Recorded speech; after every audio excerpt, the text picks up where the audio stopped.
Welcome everyone to the Cornell Johnson College of Business Emerging Markets Theme Seminar. This is the second seminar in our inaugural series. This is a new initiative at the Cornell Johnson College of Business to hopefully sort of bring together and highlight a lot of the emerging markets research and practitioner-oriented work we have going on. So heading this theme are Arnab Basu, Lourdes Casanova, and myself. And today we're really fortunate and lucky to have Johanna Mair from the Hertie School with us, an old friend and former colleague, year and a half at the Harvard Kennedy School. And so Johanna is Professor of Organization and Strategy and Leadership at the Hertie School, and also a huge contribution she has to our broader field as the academic editor of the Stanford Social Innovation Review, which is one of my favorite places actually to publish more practitioner-oriented work, both emerging markets, but then also social impact more broadly. And so, Johanna has very diverse and broad set of interests, from social enterprise to emerging markets and the intersection as well. On emerging markets in particular, her work looks at institutional processes, institutional voids, things like scaling of social enterprises, lots of very interesting work across many different contexts from India, Bangladesh, Nigeria, and others.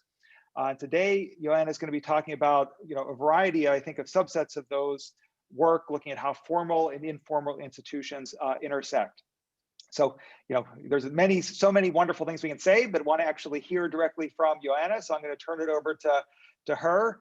One set of ground rules I want to mention: there is a Q&A function, and please, if you have any questions, enter them in there. I will be monitoring that, and then we'll interrupt Johanna every so often to answer some questions. So please put your questions in the Q&A function, or just even say, I have a question, and we'll call on you. So with that, Johanna, please take it away.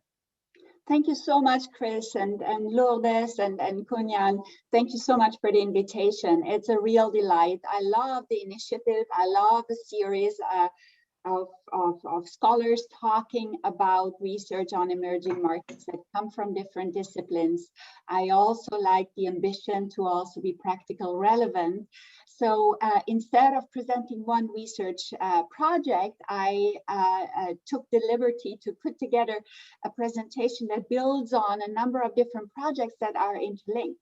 But my ambition and really my objective today is really show the potential and to trigger the curiosity, especially among younger colleagues of ours, to do more work in the context of emerging markets. So if you don't mind, I'm going to share my screen and then continue the presentation from there. Let me know if you cannot see it, or if something is not working. Otherwise, I just get started.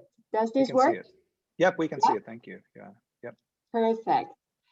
So I chose the topic of rethinking how formal and informal institutions intersect for this. It ties nicely also to my broader research agenda. Chris mentioned it. My research agenda, or my identity as a scholar, is not limited to emerging markets, but more my research is unfolding around the nexus of organizations, institutions, and societal challenges. This is what I'm interested in: how organizations affect change, create social impact, contribute to social and economic development.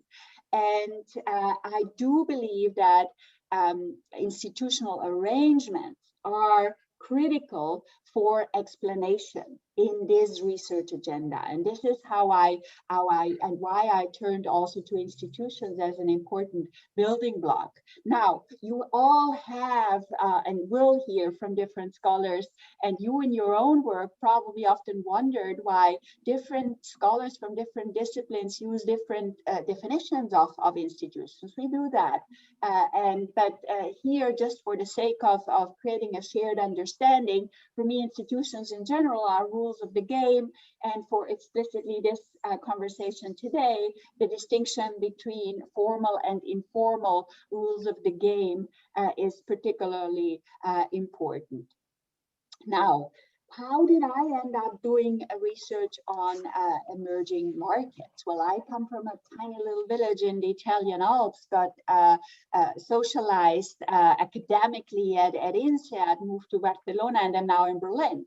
So you might wonder, well, it really helped me to understand phenomena better, because what seemed to me and my fellow researchers so extreme or unusual also turned out to be very normal for people living in those contexts. And yet these extremeness, which seem to be extreme for our from our point of view, was an important context for exploring deeper.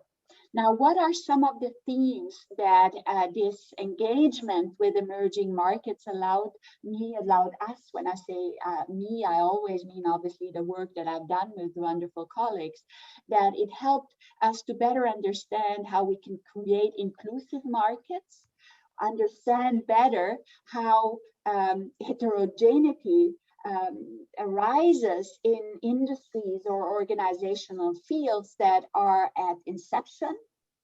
And finally, that allowed us to better understand how we transition from informal to formal economic activity.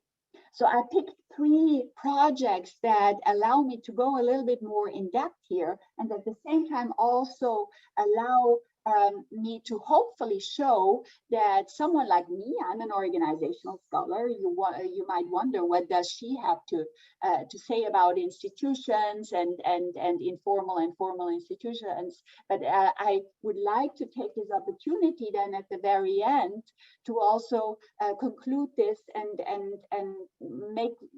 show how this agenda or this engagement with emerging markets really critically shaped my own ambition as an organizational scholar.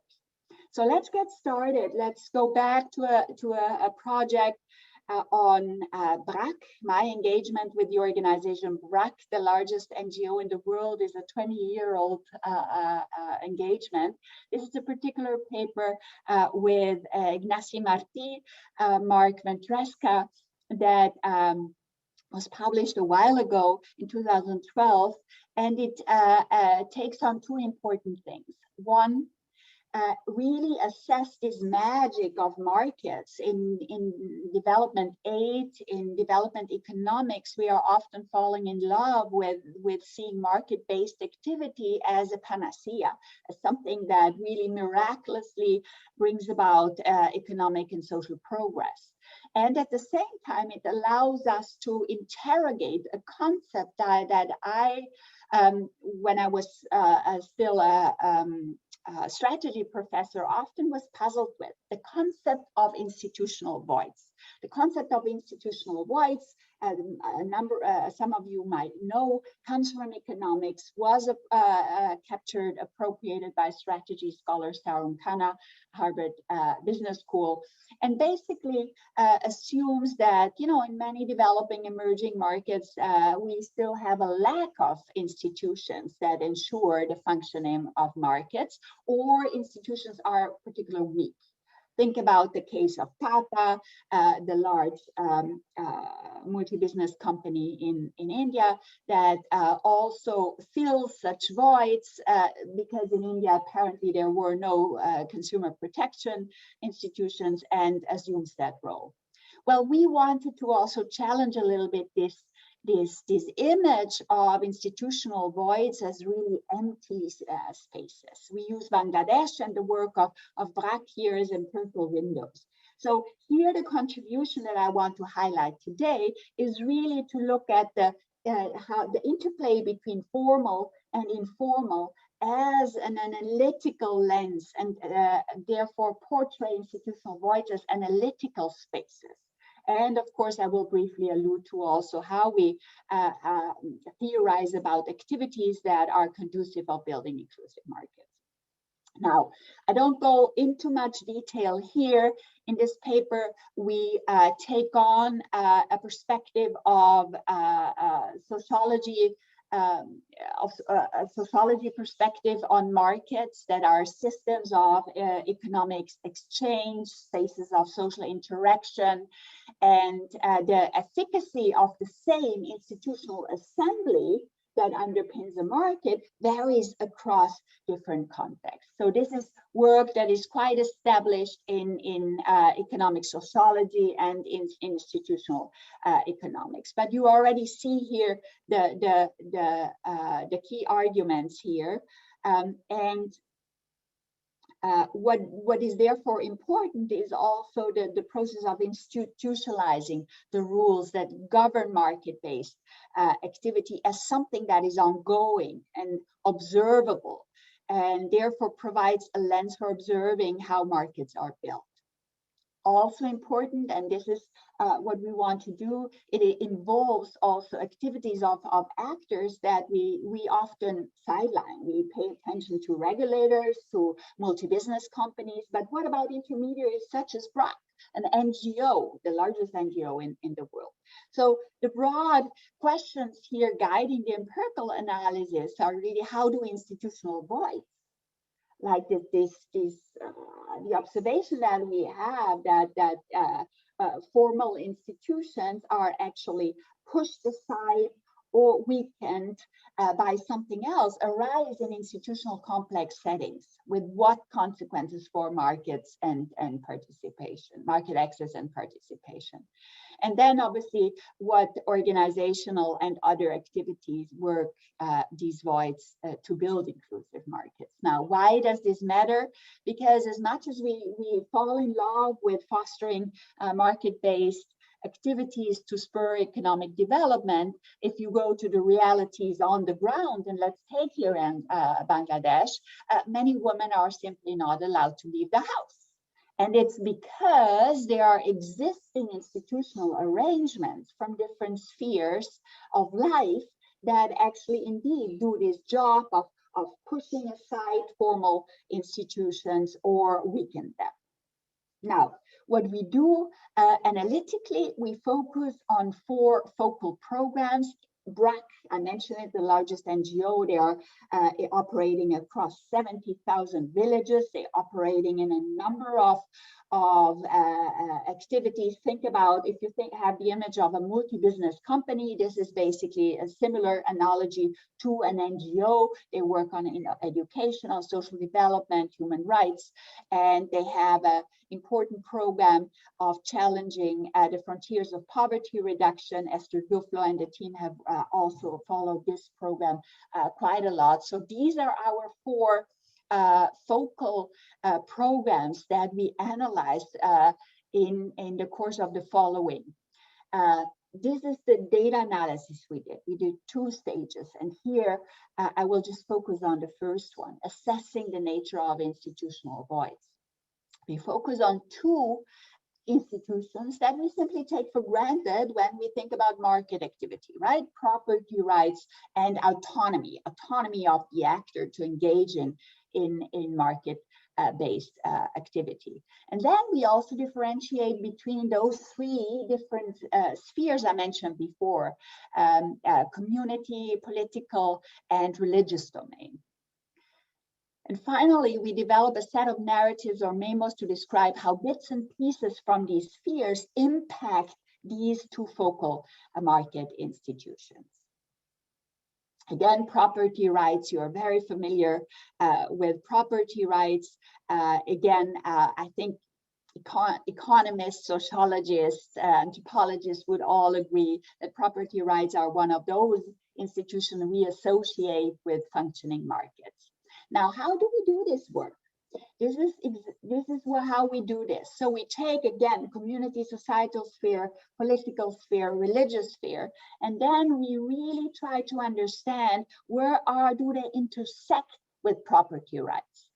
So just to give you an example, if you go to religious sphere, you see how purdah, the religious norms actually impact property rights. So in Bangladesh, as in many other Muslim countries, you have something like an institution called Shalish. And this is basically a settlement arrangement that you would go, if you have a contestation with someone, you go to the village elderly and they basically settle the dispute. Now, women are not allowed to enact that.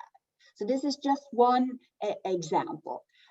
From the societal sphere, you have kinship norms that would actually prevent someone from just freely, if I own something, I can sell it to someone I like. No, that would basically, again, here prevent the enactment of a property right as we know it. So here, this is just to show how we did this for each of the spheres and for autonomy and for property rights, that allows you to see how informal and formal intersects, and therefore— Hey, Johanna. Yes. Could I ask a question on that, just to sort of get us started? Hopefully others will be adding questions as well. So I really liked how you divided those out. And I think, pulling out religion in particular, it makes it, it's very important in this context. But probably religion also influences maybe politics, maybe also influences the community, society. And while there is a lot of value to separate them, could you say a little bit about how actually the different categories interact? Absolutely. So this is very important in contexts such as Bangladesh or other Muslim countries, and also India, for example. They absolutely intersect. Here in this particularly analysis, we really wanted to make the point that is actually on this slide. So we wanted to offer this part of the findings as an analytical finding. So, and the idea was indeed that this could continue in a way that scholars pick this up and therefore also cross-check for the overlap. In the second paper that I present, we somehow take that into consideration, although we don't analytically separate it or combine it specifically. But I really like your question, Chris. I think this is was our hope, that we will actually spur interest and curiosity to develop this further in this way. And you could also think about how this is obviously qualitative work that we've done here, how then by coding along these lines, you can also then easily think about the intercept and do some analysis here. Absolutely. Yeah, super, thank you. The point here is really that we wanted to show that local practices and belief interact with the conception of market institution, coding this interaction simply as a weakness or of an absence of modern market institution, misspecifies the situation and also under-recognizes the significance of institutional plurality. And I have to say that I'm absolutely delighted that over the last 10 years, and this is 2012, we have seen much more I don't like the term critical, but generative engagement with the term institutional voids. So this the reason why we or I then decided to use this, because I saw a lot of especially IB scholars just took it on without much reflection. And I think this is it's analytically it can be easily shown, and there can be ways out, especially in the way you just portrayed it, Chris. Now, the second part of this paper goes into, okay, how do these intermediaries then work on market building activities? And I'm not going to in much detail here. This is a classical inductive method here, how we identified two particular themes, redefining market architecture and legitimating actors, and here specifically women who were largely excluded from market-based activity, yet were the central target of development efforts, how this can come across. And you see it also here in the first order codes. If I think about legitimizing actors, how, for example, demystifying or adopting artistic traditional performances really help to combine and recombine norms and develop sense-making capacity. So this is the second contribution of that paper. And again, in the more larger spectrum of work in this area, it is very much situated in these papers that try to get to the micro social processes, to understand how institutions act and play, and also allow us to understand how existing social orders is getting renegotiated on the ground. In this particular case in Bangladesh, it's not by the women who are actually affected that do the renegotiation, but on behalf of them by these intermediary actors, mainly because women often lack the reflexivity of that, because the way they are socialized just doesn't allow them to really reflect why they are not allowed to, in the first place, to participate in market-based activities. So again, this is trying to give more meaning to a concept that at the time we wrote this got traction from players like the World Bank, inclusive markets, and no one actually interrogated or problematized what does it mean. So markets here in this paper are really as inclusive places, legitimated arenas for interdependent social and economic activities where formal possibilities align with the practical access across gender, race, religion, and social class. So you see also here speaking to a particular topic where we felt like policymakers really talk about it, but there's little problematization of what we mean. Joanna, if we could wait a second. So a couple, we have a number of questions come in, so why don't we address some of those? Fabulous. So I'll just go away. There's three of them. And Mark, if you wouldn't mind unmuting these folks. The first one is Emmanuel Ekpenyong. If you wouldn't mind, Emmanuel, vocalizing your question for Johanna.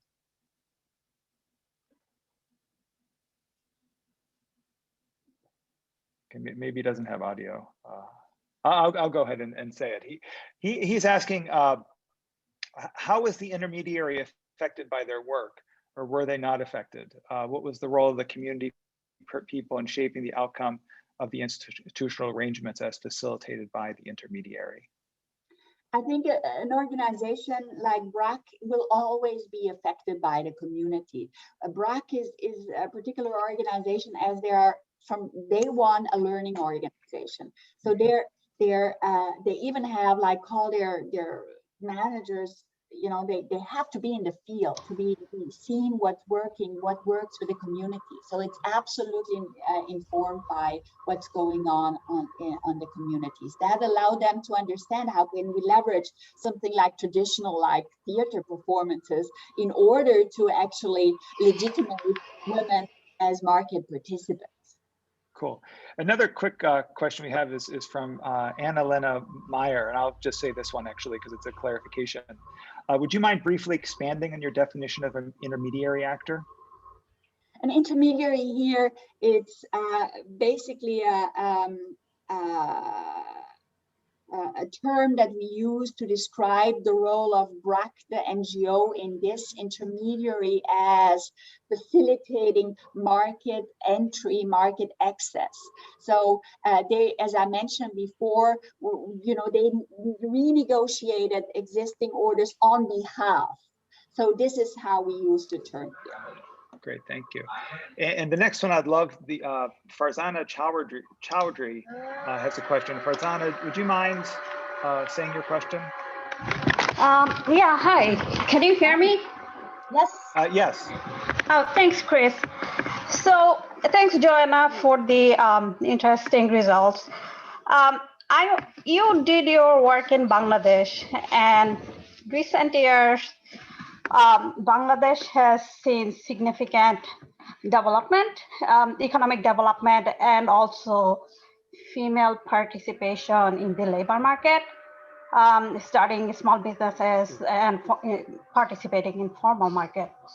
So I wonder, when you're talking about institutions, are we imposing Western view of institutions or should we look at define institution a little bit different? Thank you. As a scholar, I think we don't have to define institutions differently, but we have to be careful what are the institutions on the ground. And this is exactly what I try to do here, or also in the work going forward, to really understand what are the relevant institutions locally. And as I mentioned before, you know, there are so many existing institutions that come from societal realms, such as kinship, or from the religion, such as Burda. And that's exactly what I try to encourage us Westerners, or me as well, to really engage and try to understand. Because it's not that property rights don't exist in Bangladesh. They are actually in the constitution. But what is interesting is what happens if they meet then locally existing arrangements. That's really the purpose of this analytical work. Great, thank you. And one quick, I think also clarification about using theater performance as a legitimation mechanism. Can you comment a little bit on that? And then we'll actually move on to your next study. Yeah, so there are plenty of things. So basically how BRAC has used it in order to, for example, also make credible that, for example, or socialize people into the fact that women can participate in market-based activities. What do I mean here? That they can actually grow chicken, or they can go to the market and sell their produce. So this is going to be integrated in very traditional theater performances that are carried out in a normal way in the village. And obviously, who is in the audience? It's men as well that are in the audience. So they basically get used to see that, and so it becomes a little bit more of a normalizing effect. Great, thank you. Why don't you continue on with your second study? Thank you. I will be brief on this. I included that because I also heard that Emanuele will be on board, and obviously he's much more knowledgeable about Nigeria. But this is was a very cool project that actually it's a programmatic effort. We just published a third paper out of this, also with a PhD student of mine, former Uchenna Utso, who is a faculty member at Lagos Business School. And in his dissertation, he started to look at Nollywood, which at that time was just emerging. So for us, in the broader scope of things, we thought, isn't it cool that we can study something that is in emergence, an industry or a field in exceptions, and see how it unfolds, but at the same time also paying attention to how do these local institutional arrangements, rules of the game, if you will, affect the industry evolving, and explaining to somehow how the industry evolved differently. Now, it is in a way continuing a little bit the thread of the thinking from before, but what Uchenna was particularly keen on showing that to show that, you know, Western scholars often do not really capture informality really correctly. And I will show you in a second how this plays out. And in a nutshell, the one slide version in this, what we see is when formal rules are ambiguous, organizations turn to informal rules as an alternative framework for organizing, rather than as a means for exploitative rule breaking. So often in the literature, I'm thinking about here political economists and people that I really, really appreciate, such as Kathleen Kaelin, they often portray or have portrayed in the past turning to informal rules as something that is exploitative rule breaking, and we try to show that is not the case. And the second thing that we show is an organization's dominant domain of embeddedness mediates the relationship between institutional ambiguity and organizational defiance. I show you what I mean in a second here. So again, Nigeria, I checked yesterday, by the time we did this study, it was a population of 150 million. So just a few years back, it's now 200. Hundreds of ethnic groups, 3 different religious groups here as well. What is important for this study is that it has also different legal traditions, or a combination. So it's English common law and indigenous customary law. So customary law is non-codified practices of the 3 different ethnic communities. It's fully recognized by the state and embodied in folklore, and enforced by the local community courts, by kinship association, traditional leaders, and members of ethnic groups. Also, again, here, just as a reminder, the way we looked at institutions as formal institutions versus informal institutions, formal codified rules backed by central political power. Informal institutions are the non-codified rules and not enforced by the central power, but still can be enforced. So what we did here is we looked at, again, this is at the starting point of Nollywood, who is the 2nd largest film industry, just for you to understand. We looked at different, you can call them companies that emerged, and looked at also what is the dominant domain of embeddedness. So what are some of the rules or principles that the founders really adhere most? What's the dominant one? And to see how, for example, I just put that up here, rapture was very much embedded in the religion domain. So basically, religious principles were the first anchors for example, in this case, what type of films do I make? This, for example, would be very much determined by religion. For mirror was very much by family. So who do I hire? You know, and this goes not just, you know, behind the scenes, but also who's acting in it.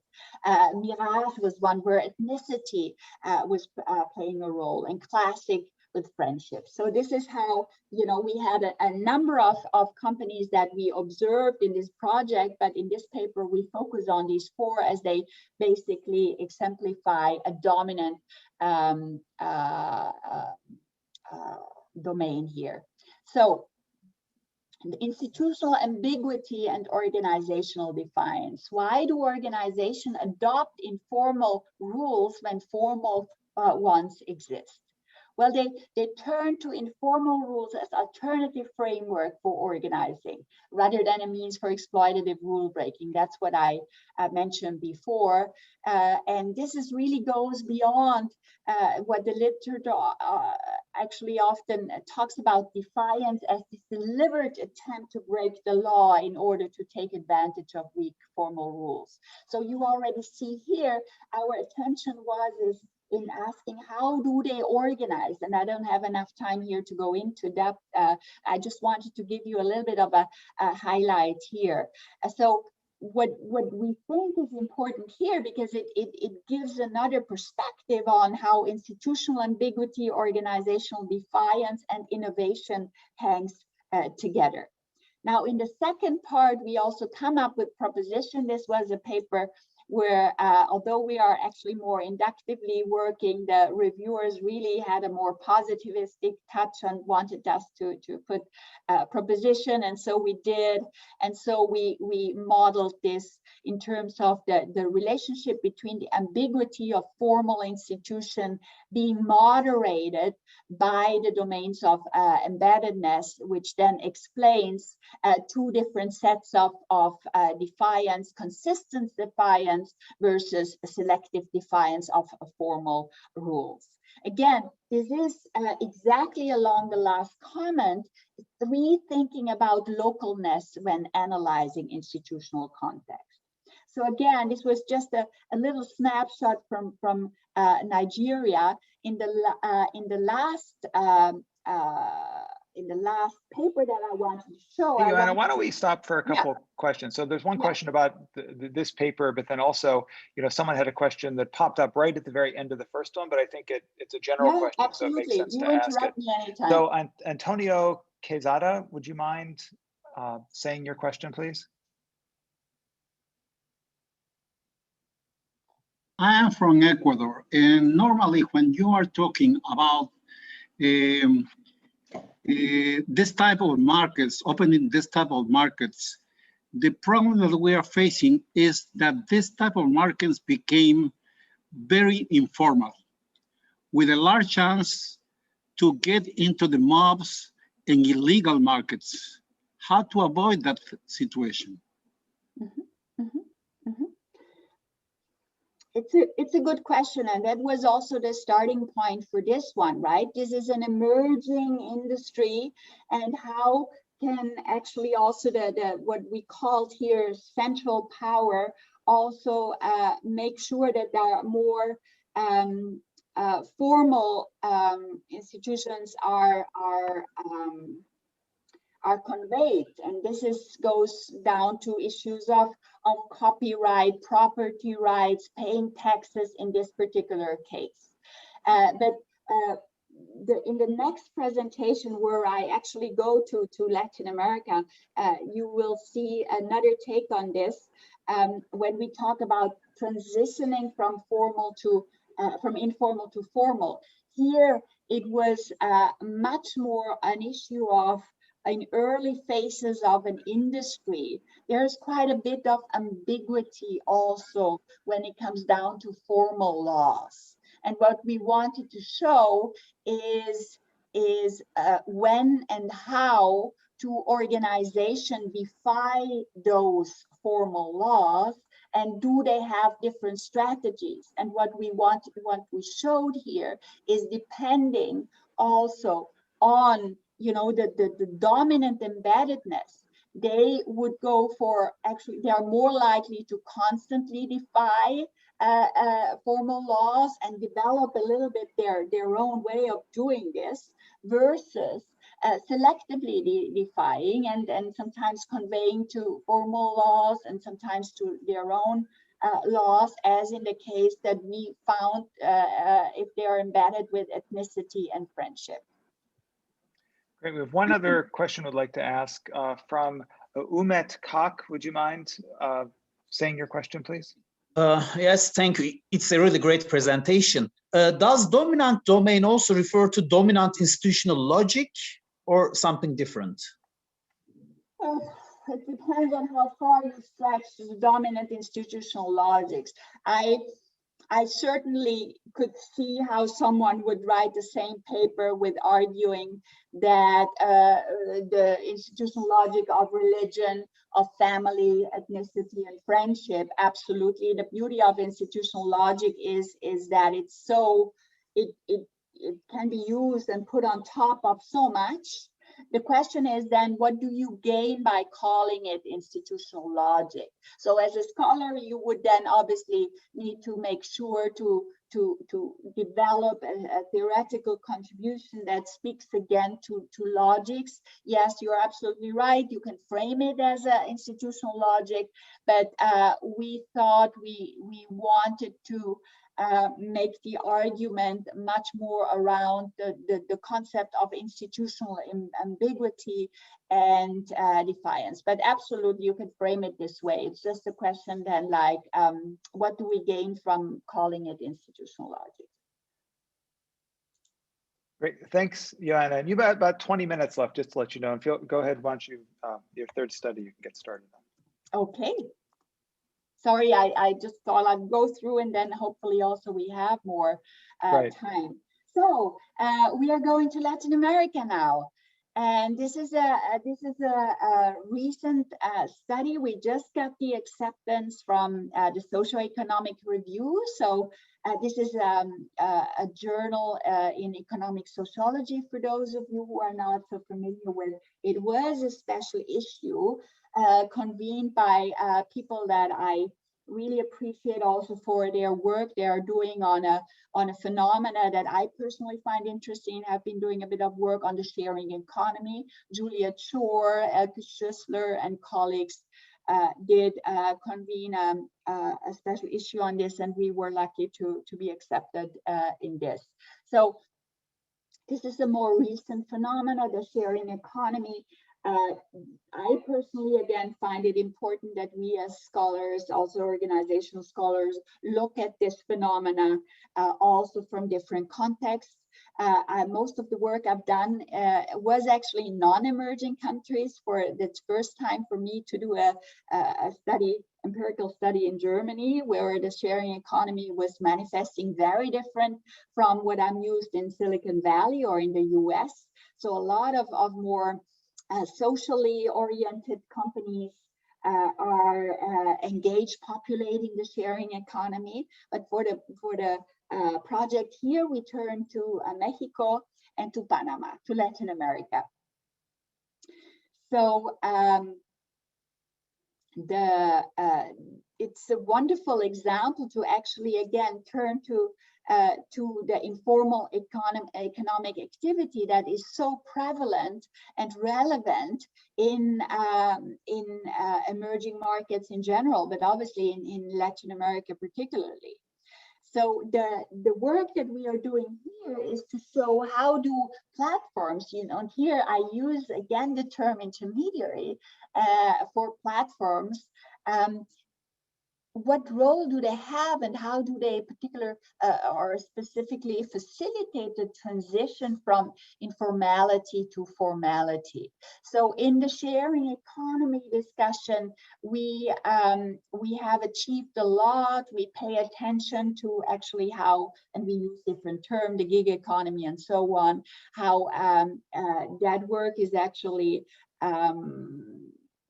making work more precarious and so on, but we hardly look at issues that are so specific to emerging markets, such as the transition from informal to formal economic activity. And although we have seen quite a bit of movement in this, if I think of India, a lot of progress has been made also in terms of regulatory frameworks to bring street vendors to formality. But in this paper, we wanted to touch or connect it to this rising phenomenon of the sharing economy. So how does this work? How do intermediaries such as these platforms in the sharing economy facilitate the transition from informality to formality? What we do here, and this is also how we differ from other work, we look at the process of how this can occur, rather than looking at more macro studies that shows big patterns of how many people actually transition, or whose condition as worker got worse. So this is also one way of how I personally think how we as organizational scholars can join also debates that have policy relevance, or can also overcome some biases that are often baked in political discourses that often start from a particular ideological point of view, and in a sharp contrast, it would be arguing the sharing economy is all bad, or the sharing economy is super good. And these two camps, obviously, you can see how they are arguing. One is more from a worker perspective, and the other is one more from a neoliberal perspective. I think we as organizational scholars capturing processes, and I show you the process that we identified, can actually add here some evidence to this discourse. And again, here by informal, we refer to economic activity that is not registered with formal authorities. So I personally find it very useful in all the papers that I write to really be very specific. What do I mean here by formal and informal? This is joint work with my wonderful colleagues from the University of Göttingen. And let me just go through this. Again, I mentioned that this is very much seen as complementing macro level studies and political economy work. We focus here on a particular subset of the sharing economy. More specifically, we focus on online labor markets, and there are particular services that fall under this. On the right hand, you see cleaning, deliveries, mobility, pet sitting, tutoring, and so on. So again, why is it important to focus on emerging markets in a study? Well, these services are typically provided informally in such countries. However, labor platforms, online labor platforms, require workers to operate formally to engage them. So as you can imagine, there are strong reservations towards formality among the workers, and you will see also those who basically obtain the services. But because of these strong reservations towards formality, platforms need to engage in more proactively in transitioning workers to these formal service provision. Now, in this particular paper, and it's just a starting point to really kickstart the conversation, we focus on the perceived realities in the interaction between platforms and the workers in enacting the sharing economy. Now, also here, just to give you a sense of how we worked also, this is an inductive study, and this shows a little bit the coding where we tried to get to this aggregate dimension to themes that actually illustrate the mechanisms underpinning the transition. And these two aggregate dimensions are guiding workers' transition to formal service provision and ensuring workers' retention to formal service provision. Because there is one thing that you entice workers to sign up formally on your platforms, but to retain them on the platform is more difficult. And you see this the themes here in the lower hand here, but you see also the process of how we depict here the transition from informal to formal activity.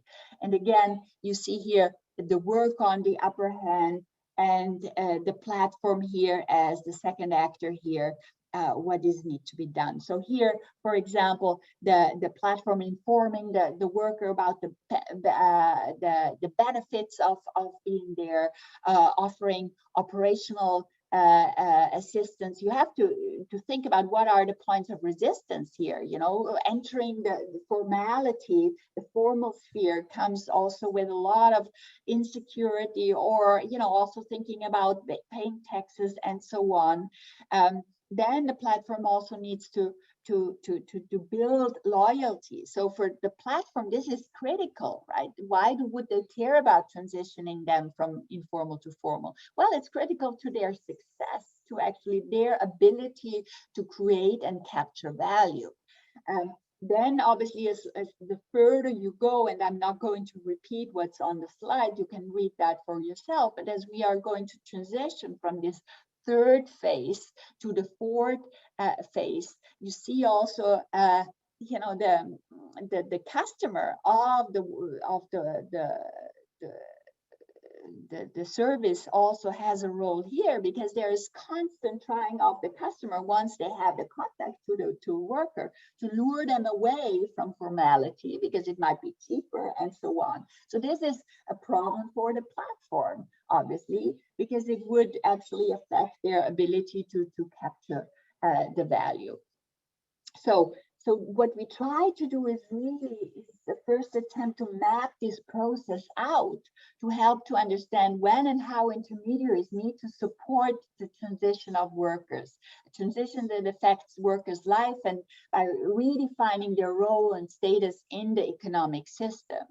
And it's because of that, because also the implications for the status of the worker. And this is why we think also policymakers could be interested in thinking about regulating the sharing economy and also providing enabling framework conditions for this in different ways. So basically, we argue that very often also for policy, or I'm arguing, we don't do that explicitly in the paper, but obviously I'm in a public policy school. So in policy work, we often kind of glance over these micro processes and dynamics when we think about evidence for policy making. And this is just one way to think about how this could be done. I'll stop here as well because I only have one more slide to wrap this up. Super, great. So we have one question. Others, if you have questions, please put them in the box. Tushar Banerjee has a question. Tushar, do you want to say your question, please? Hi, good evening. My question is, how, in your experience, how did you find social enterprises addressing the identity crisis in the social and enterprise domain, emerging as a result of institutional challenges, especially in informal or emerging economies in the absence of legal recognitions? Okay, Tushar, sorry, could you please identify yourself? What do you mean by identifying? Your institution? I'm a PhD student in Oxford Brookes University. Thank you very much. Well, thank you, Tushar. So how much time do we have? 2 hours? I'm kidding. It's a complicated question because it involves different layers. I think one aspect here is that it's correct that social enterprises do not have a clearly defined identity in most countries of this planet, and this is not just emerging market context, but also in places like Germany. So typically what they do, they wear different hats. No, they have multiple identities in how they portray themselves, depending on how they interact and with whom they interact. But what we have seen over the last years, and as you know, for the last 20 years, I tried to understand also how social enterprises change over time. What we have seen that advocacy work and policy work of social enterprises is increasing. It has to do with also them become much more self-confident. We have this wonderful alliance also of the Catalyst. This was formed by organizations I've been following for the last 20 years, social enterprises that we recognized very early on that are now much more assertive about their role, and they have an explicit attempt to actually provide a platform for good practice and good governance and approach policymakers and offering them here, this is our wisdom, this is our knowledge, this is expertise. Let us help you to address some of these challenges you still simply seem to have. So I see a lot of progress when it comes down to how assertive social enterprises have become in terms of their policy work. You have to think about this as social enterprise, as a field of practice, social entrepreneurship that came a long way. I remember, Chris mentioned it, I'm the academic editor of SSIR. I remember an article that we published by Sally Osberg and Roger Martin years back, defining social entrepreneurship. And it's always interesting if you define something, what it is not. They said in that article, social entrepreneurship is not about religion, it is not about advocacy. So advocacy work is not part of social entrepreneurship. Well, that changed completely especially these last 10 years. But thank you for the question. Thank you. Super, thank you. Very interesting. Yeah, go ahead, Johanna. Do you want to go ahead and do your last slide? That's great. Yeah, absolutely. So I mentioned that instead of a forward study, I will just briefly allude to how this trajectory actually also shaped my own ambition and my own agenda as an organizational scholar. Again, I'm an organizational scholar. I will never pretend to be something else.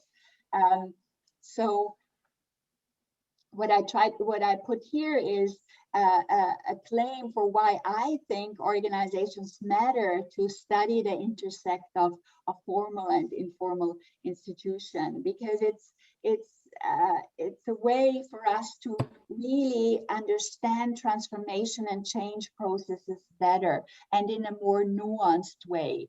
And if there is something that I would love to develop also in the course of my career trajectories, is together with colleagues develop a repertoire of such processes and yeah, let me see whether I can, oh yeah, here we go, processes and transformation.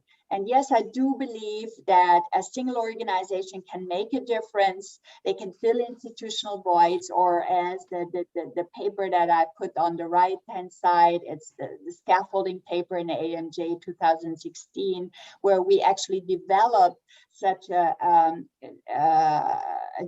such a process and mechanism scaffolding as a process for transforming patterns of inequality that can generate alternative orders. This granularity and understanding processes, specifying the mechanisms underneath. I think we have a particular advantage as organizations, scholars, to do so. And what I did also in the scaffolding paper, as I did in the paper on BRAC, using programs these organizations devise as empirical windows to understand transformation on the ground.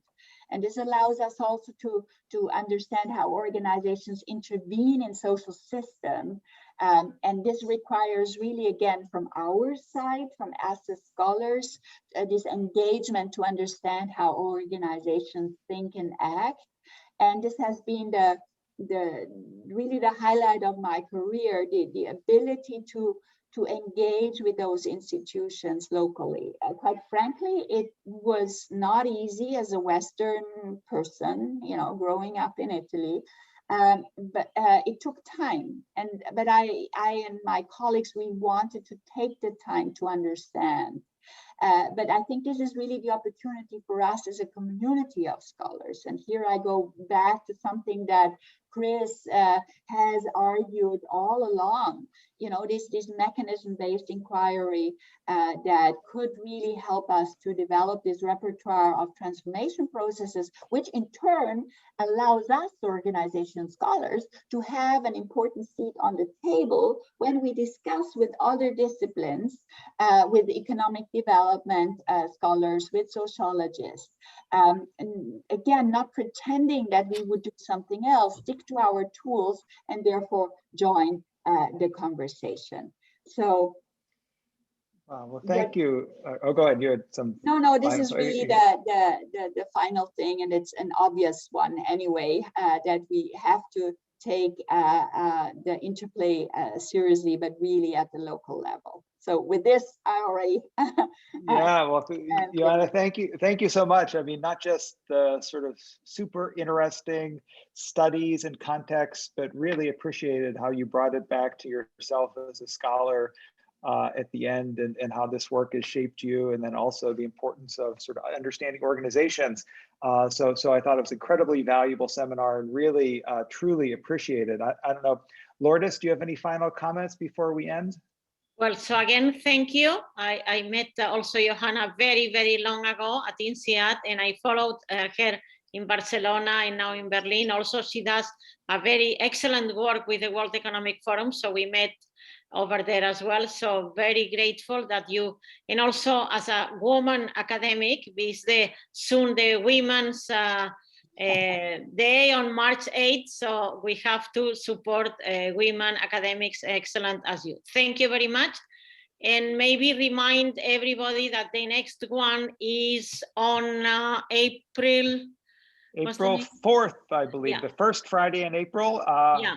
Really appreciate the participation of everyone and lots of interesting questions. So thank you all, and hope you're able to join us in a month, a month from this upcoming Friday on April 4th. So thank you all very much. And Johanna, again, thank you so much. Really appreciate you sharing your work with us. Thank you for the invitation. Okay. All the best. Thank you. Okay, Yeah. great. Claudio Okay. Ferraz will be on the next webinar.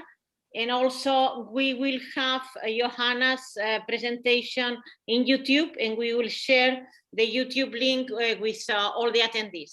So thank you again. Great. Thank you. Thank you all. Goodbye. Thank you, Lourdes. Goodbye. Okay, bye-bye.